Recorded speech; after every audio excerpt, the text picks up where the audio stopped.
think I'm gonna have enough garlic and onions to feed every family living on this mountain. And don't worry, by the time we're done, I'm gonna show you all the harvest that I'm getting in garlic and onions, but because there's a whole nother spot over there.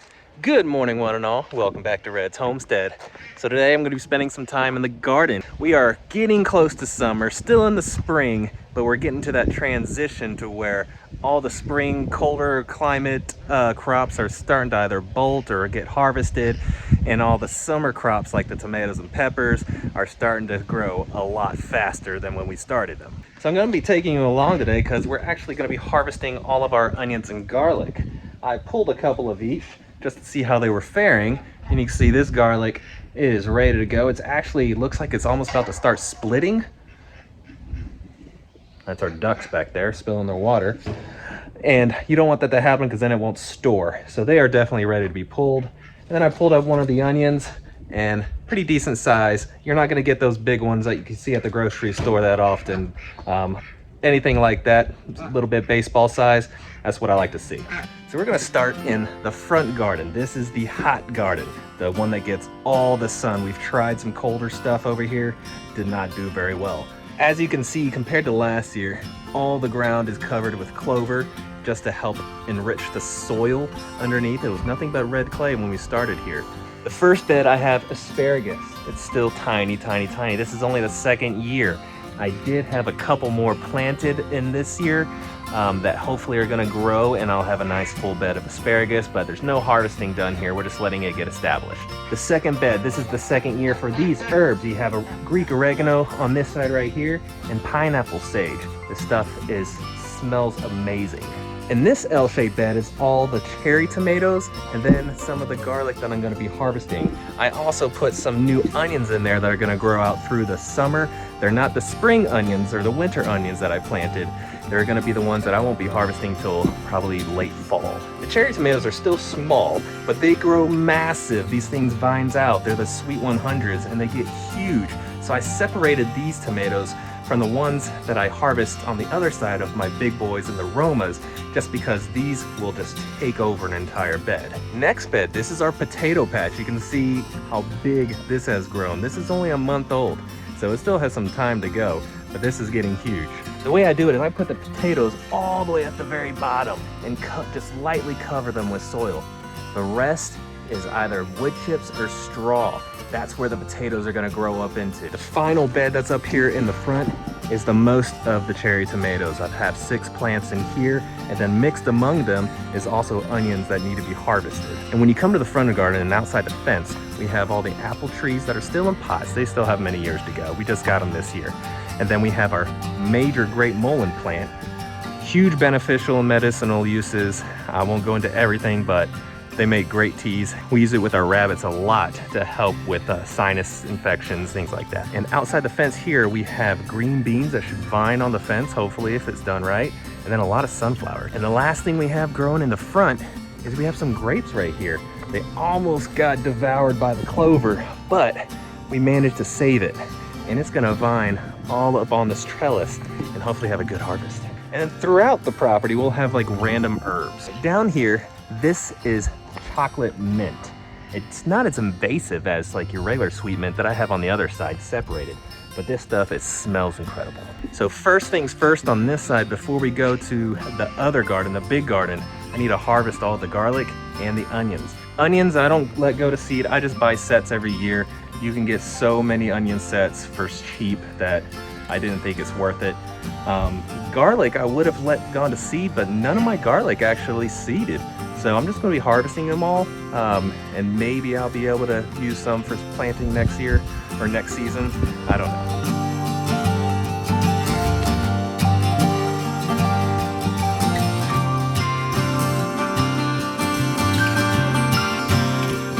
I think I'm gonna have enough garlic and onions to feed every family living on this mountain. And don't worry, by the time we're done, I'm gonna show you all the harvest that I'm getting in garlic and onions, but because there's a whole nother spot over there. But coming out here, underneath our Japanese maple, we have strawberries. This used to actually be full of irises. We just pulled those up this year, and we're gonna make this all strawberries. So we're gonna get probably a few more plants, as this also expands right here right now is doing pretty decently, but as it expands, we want this all to be strawberries. And then this is where we have our regular mint. We have the chocolate mint on one side, we have the regular mint right here. We don't put it in the ground, it's in a pot because it's extremely invasive. And then down here, not next to the ducks, but right here, I'm doing potatoes in grow bags. This is my first time to do it in grow bags. So far, everything's looking really good. Same method, I put at the very bottom with a little bit of soil, but then I just lay up straw all the way along the top.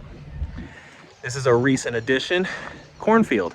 We have some soil down on the bottom. We just covered it with some pine shavings from the duck house when we cleaned it out. And we just did rows of corn. We're gonna see if it grows here.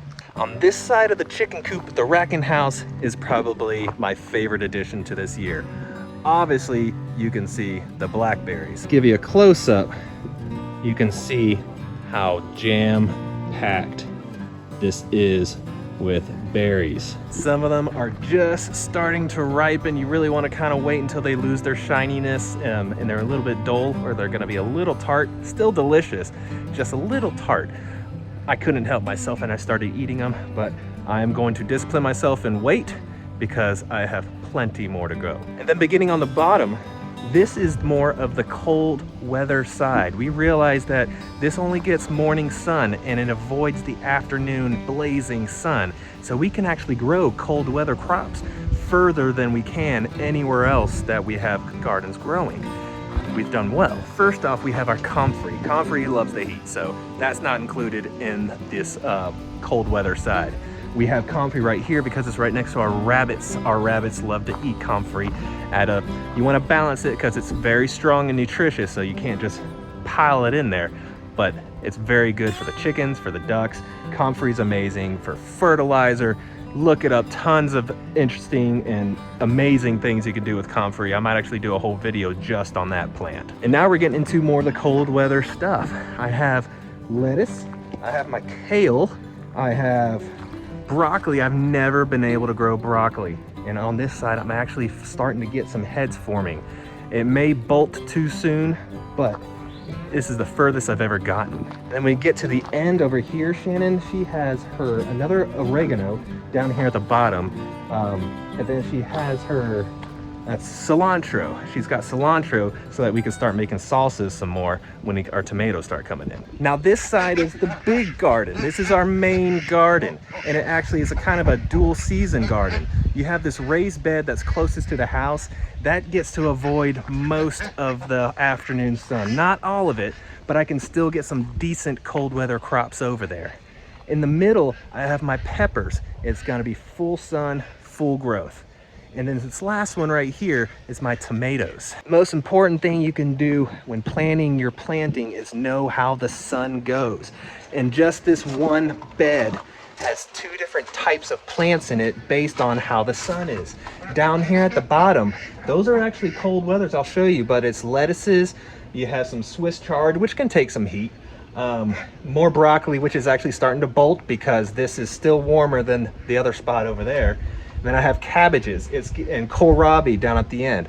What you can tell is that with the lettuces, and I had spinach at the end, it gets to warmer and warmer on this side because this side down over here where I have this monster comfrey, and then I have my squashes and zucchinis at the end because this side is the true summer side. This gets all the afternoon sun versus them over there. They only get maybe a couple hours, if that, of that hot afternoon sun. So I separate them. Now some of these are actually Shannon's. I don't know what they are in here, but this is a first for me. It's called kohlrabi. I'm learning more and more about this plant, but it develops this bulb right here at the bottom. And supposedly that's what's edible on the plant. I'm not sure even how to cook it yet, but I'm gonna be figuring that part out. I had the seeds, I had the space in my garden.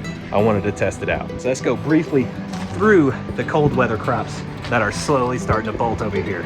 We have all the lettuces.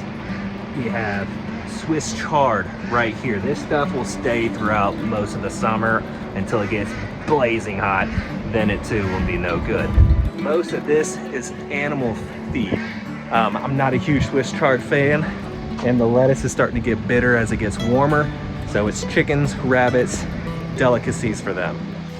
Then we're getting to the broccoli right here. The broccoli is starting to bolt already. You can tell it's getting a little bit shooting up, but there's still a chance. Then we get into here where we have marigolds planted actually all throughout these garden beds. They're great for pest deterrents just because they give off a smell that bugs just don't like. We have this right here, that's a Monrovia. This will flower pretty soon. I'm giving maybe 2 more weeks. And then we're getting into our hotters. We're getting to our red cabbages, our standard cabbages, more red cabbages. I don't know why I split them up, but I did. Those still have probably a month left before they start forming a head. And now we're getting to the good stuff, the stuff that I like. We have our zucchinis, nothing growing yet, but then we have our squashes. Our squashes are already starting to form quite a bit, and you can see more of those marigolds at the end. Now coming to the other 2 beds where it gets all summer. This row, remember, is the peppers. This row right here is all tomatoes. I'm just gonna give you a quick look on all of them. Starting right here, these are all the cucumbers, the very beginnings. We just planted those. We got some monster onions that I'm gonna be pulling today. I'm gonna look at the size of those things. And then here's the peppers all the way down to some flowering plant the bees love. I have no idea what it is, but it's a monster. And then now starting here at the end, we've got all the big boy tomatoes. We have basil mixed in and another pest deterrent coming all throughout. These are all the beautiful big red tomatoes that you're gonna get. More marigolds, we got more basil, and then all these tiny plants are the Romas. The Romas took a lot longer growing from seed. That's why they're little mini-me's, but they're gonna grow up. Time on the Romas is not as important as the other ones with getting them started fast, because the Romas are gonna be determinants. They're only gonna grow a certain amount and then done. Where the rest of these, they're gonna grow all the way through September, if not further. And we're not done yet. That was just in the garden. Now we have outside the garden. Outside the garden down here, those are all trees. I have no idea what they are. Shannon got them for free from like the Arbor Day Foundation. And so she's growing them out. 2 of them I know. These are from our own property. We are trying to propagate our Japanese maple from that tree right there because it's absolutely gorgeous. These will sell. I've seen these for like 20 bucks a foot. So if you have a 1-foot tree, it's $20, 2-foot tree, $40, and that's on the cheap side. These can get expensive. Be an interesting way to make some money. Then walking further along the outside of the garden, we have our fig tree.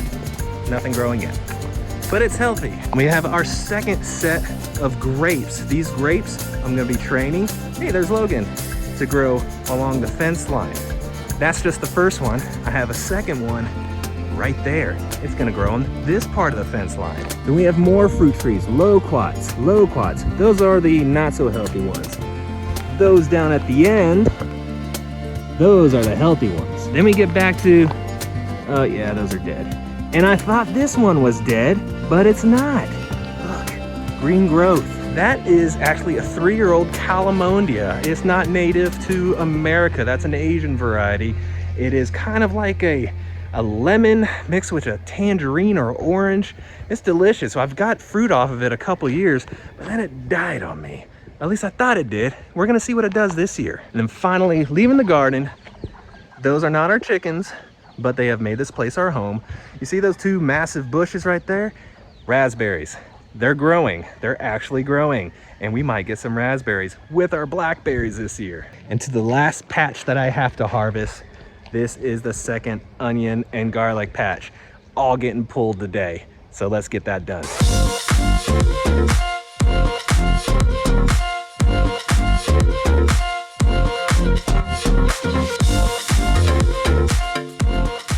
As promised, there is our harvest.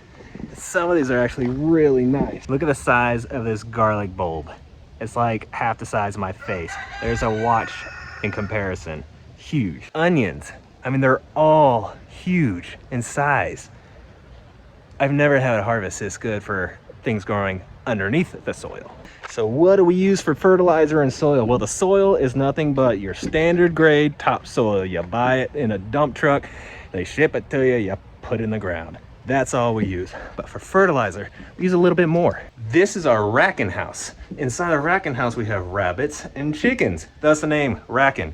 I know it. I know it. I know it. So the rabbits, there's a poop collection right there. And I collect the poop. And that's my rabbit fertilizer that I use in the garden. Also, whenever we clean this thing out, You guys can use mulch however you want. I use this. When I clean this out and I want something to grow, I use it as my top dressing on top of any of my beds or even grass if I'm trying to grow grass somewhere. And that works as a good fertilizer as well. You gotta be careful though, chicken poop is considered hot. It could be very rich in nutrients, but if you're careful and mix it with a whole lot of like the wood chips, you can usually balance out that richness.